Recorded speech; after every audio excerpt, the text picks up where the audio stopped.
ये खबर KR मंगलम university द्वारा प्रस्तुत की गई है।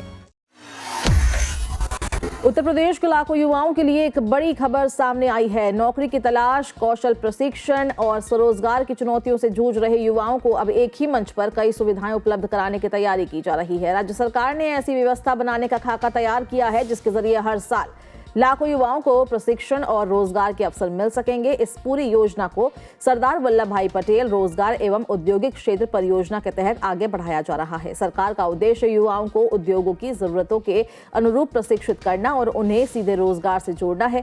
मुख्यमंत्री योगी आदित्यनाथ ने हाल ही में इस परियोजना की समीक्षा करते हुए अधिकारियों को निर्माण और क्रियान्वयन की प्रक्रिया में तेजी लाने के निर्देश दिए। उन्होंने कहा कि प्रदेश में बढ़ रहे उद्योगों और निवेशों को देखते हुए ऐसे मजबूत ढांचा तैयार करना जरूरी है जो युवाओं को प्रशिक्षित के साथ रोजगार और उद्यमिता के अवसर भी उपलब्ध करा सके। इस परियोजना के तहत पूरे उत्तर प्रदेश को 9 क्षेत्रीय जोन में विकसित किया जाएगा। प्रत्येक जोन में एक प्रमुख उत्कृष्टता केंद्र स्थापित किया जाएगा जिसे हब के रूप में विकसित किया जाएगा। इसके साथ कई कौशल विकास केंद्र भी बनाए जाएंगे जो स्पोक मॉडल पर काम करेंगे।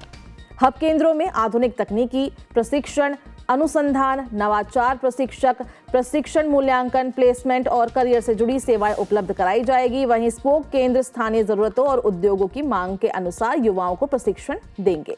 सरकार का लक्ष्य है कि इस व्यवस्था में माध्यम से हर वर्ष 10 लाख से अधिक युवाओं को प्रशिक्षण और प्रमाण पत्र प्रदान किए जाएं।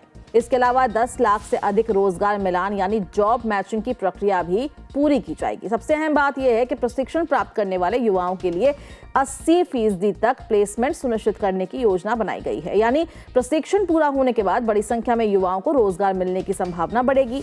मुख्यमंत्री ने स्पष्ट किया है कि कौशल विकास कार्यक्रम केवल प्रमाण पत्र बांटने तक सीमित नहीं रहने चाहिए। प्रशिक्षण पूरी तरह उद्योगों की वास्तविक जरूरतों के अनुरूप होना चाहिए ताकि युवाओं को नौकरी के लिए भटकना ना पड़े। बैठक में अधिकारियों ने जानकारी दी कि साल 2017 के बाद प्रदेश में निवेश और औद्योगिक गतिविधियों में लगातार वृद्धि हुई है।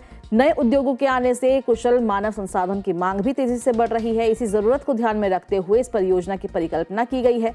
परियोजना के पहले चरण में मऊ, कानपुर देहात, कन्नौज, रायबरेली, प्रतापगढ़ और कानपुर नगर समेत 6 जिलों में कुल 369 एकड़ भूमि उपलब्ध कराई जा चुकी है। अन्य जिलों में भी भूमि उपलब्ध कराने की प्रक्रिया जारी है। सरकार का एक और बड़ा लक्ष्य नए उद्यमों को बढ़ावा देना है। योजना के तहत हर वर्ष 2 लाख से अधिक नए MSME उद्यमों को प्रोत्साहित करने की तैयारी है। इसके अलावा लगभग 50,000 गिग वर्कर्स को भी औपचारिक आर्थिक गतिविधियों से जोड़ने का लक्ष्य रखा गया है।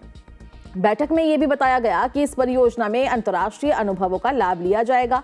इसके लिए सिंगापुर के इंस्टीट्यूट ऑफ टेक्निकल एजुकेशन और उसकी नॉलेज पार्टनर संस्था के अनुभवों को शामिल किया जाएगा।